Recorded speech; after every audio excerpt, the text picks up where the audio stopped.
Welcome back to my channel. അപ്പോൾ ഇന്ന് നമ്മൾ ചെയ്യാൻ പോകുന്നത് നല്ല ടേസ്റ്റി ആയിട്ട് എങ്ങനെ കക്ക വരട്ടിയെടുക്കാമെന്നാണ്. മുൻപ് ഞാൻ കക്ക റോസ്റ്റിൻ്റെ റെസിപ്പി ഇട്ടിട്ടുണ്ടായിരുന്നു. കുറച്ച് ഗ്രേവി ആയിട്ട് ഉണ്ടാക്കാവുന്ന ഒരു റെസിപ്പിയാണത്.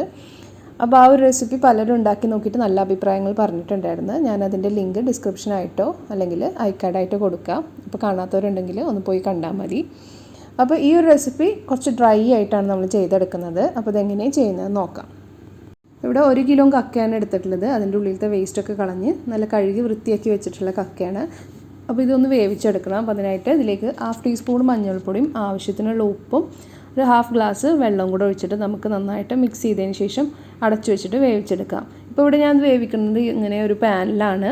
നിങ്ങൾക്ക് വേണമെന്നുണ്ടെങ്കിൽ കുക്കറിൽ ഒരു 2-3 വിസിലടുപ്പിച്ചിട്ട് വേവിച്ചെടുക്കാവുന്നതാണ്. അത് നന്നായിട്ട് മിക്സ് ചെയ്തതിന് ശേഷം അടച്ചു വെച്ചിട്ട് ഒരു മീഡിയം ഫ്ലെയിമിലിട്ടിട്ട് വേവിച്ചെടുക്കുക. അപ്പോൾ വേവിക്കാൻ വെക്കുമ്പോൾ ഇടയ്ക്കൊന്ന് ഇളക്കി കൊടുക്കാനായിട്ട് ശ്രദ്ധിക്കുക. അല്ലാന്നുണ്ടെങ്കിൽ അധികം വെള്ളം ഇല്ലാത്തതുകൊണ്ട് അടി പിടിക്കാൻ ചാൻസ് ഉണ്ട്. അപ്പോൾ അതൊന്ന് ശ്രദ്ധിച്ചിട്ട് വേവിക്കാനായിട്ട് വെക്കുക. കക്ക വേവുന്ന ഈ ഒരു ടൈം കൊണ്ട് നമുക്ക് ഇതിലേക്ക് വേണ്ട മസാല ഉണ്ടാക്കിയെടുക്കാം. അപ്പോൾ ഒരു ചട്ടി ചൂടാക്കിയിട്ട് അതിലേക്ക് ആവശ്യത്തിനുള്ള വെളിച്ചെണ്ണ ഒഴിച്ചു കൊടുക്കുക. വെളിച്ചെണ്ണ നന്നായിട്ട് ചൂടായി വരുമ്പോൾ അതിലേക്ക് വലിയ ജീരകം, പെരുംജീരകം 1/2 ടീസ്പൂൺ ഇട്ട് കൊടുത്തിട്ടുണ്ട്. അതൊന്ന് പൊട്ടി വരുമ്പോൾ ഇതിലേക്ക് കുറച്ച് കറിവേപ്പിലും കൂടെ ഇട്ട് കൊടുക്കുക. ഇനി ഇതിലേക്ക് നമുക്ക് അരിഞ്ഞു വെച്ചിട്ടുള്ള സവോള ഇട്ട് കൊടുക്കാം. ഇവിടെ 2 സവോളയാണ് എടുത്തിട്ടുള്ളത്. നല്ല തിന്നായിട്ട് സ്ലൈസ് ചെയ്തെടുത്തിട്ടുണ്ട്. അത് ഇതിലേക്ക് ഇട്ട് കൊടുക്കുന്നുണ്ട്.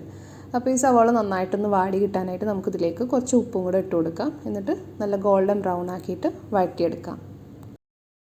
ഉള്ളി നന്നായിട്ട് വാടാൻ തുടങ്ങുമ്പോൾ നമുക്ക് ഫ്ലെയിം ഒന്ന് കുറച്ച് കൊടുക്കാം. എന്നിട്ട് ഇതിലേക്ക് ഇഞ്ചി വെളുത്തുള്ളി പേസ്റ്റ് ആക്കി വെച്ചത് അത് ഇതിലേക്ക് ഇട്ട് കൊടുക്കാം. ഇഞ്ചി വെളുത്തുള്ളിയുടെ പേസ്റ്റ് ഞാനിവിടെ ഒരു 1.5 ടീസ്പൂണാണ് ഇട്ട് കൊടുക്കുന്നത്. അപ്പോൾ ഇതിൻ്റെ ഫ്ലെയിം ഒന്ന് കുറച്ച് കൊടുത്തതിന് ശേഷം മാത്രം ഇത് നന്നായിട്ടൊന്ന് വഴറ്റിയെടുക്കുക. അല്ലാന്നുണ്ടെങ്കിൽ പെട്ടെന്ന് അടി പിടിക്കും. അപ്പോൾ ഇതിൻ്റെ ഒരു പച്ചമണം മാറി വരുമ്പോൾ നമുക്കിതിലേക്ക് ആവശ്യത്തിനുള്ള പൊടികളെല്ലാം ഇട്ട് കൊടുക്കാം. ഇവിടെ 1/2 ടീസ്പൂണ് മുളക് പൊടി, സാധാ മുളക് പൊടിയാണ് എടുത്തിട്ടുള്ളത്. അതുപോലെ തന്നെ 1/2 ടീസ്പൂണ് മല്ലിപ്പൊടിയും കൂടി ഇട്ട് കൊടുത്തിട്ടുണ്ട്. ഇവിടെ ഞാൻ മുളക് പൊടി ഒന്ന് കുറച്ച് ഇട്ട് കൊടുത്തത്. ഇവിടെ എരിവിനായിട്ട് പച്ചമുളകും അതുപോലെ തന്നെ കുരുമുളക് പൊടി ഇട്ട് കൊടുക്കുന്നുണ്ട്. അതുകൊണ്ടാണ് മുളക് പൊടിയുടെ അളവൊന്ന് കുറച്ച് കൊടുത്തത്. അപ്പോൾ നിങ്ങളുടെ കയ്യിൽ കുരുമുളക് പൊടി ഇല്ലയെന്നുണ്ടെങ്കിൽ മുളക് പൊടി തന്നെ കൂടുതലായിട്ട് ഇട്ട് കൊടുത്താൽ മതി. പൊടികളെല്ലാം നന്നായിട്ടൊന്ന് വാടി വരുമ്പോൾ നമുക്കിതിലേക്ക് എരിവിനായിട്ട് ഒരു പച്ചമുളക് എടുത്തിട്ടുണ്ട്. അതൊന്ന് മുറിച്ചിട്ട് ഇട്ട് കൊടുത്തിട്ടുണ്ട്. അതുപോലെ തന്നെ 1/2 ടീസ്പൂണ് വലിയ ജീരകം പൊടിച്ചത്, 1/4 ടീസ്പൂണ് ഉലുവ പൊടിച്ചത്, കുറച്ച് ഗരം മസാല, എരിവിനാവശ്യമായിട്ടുള്ള കുരുമുളക് പൊടി അതും കൂടെ ഇട്ട് കൊടുത്തിട്ട് നന്നായിട്ടൊന്ന് മിക്സ് ചെയ്തെടുക്കുക.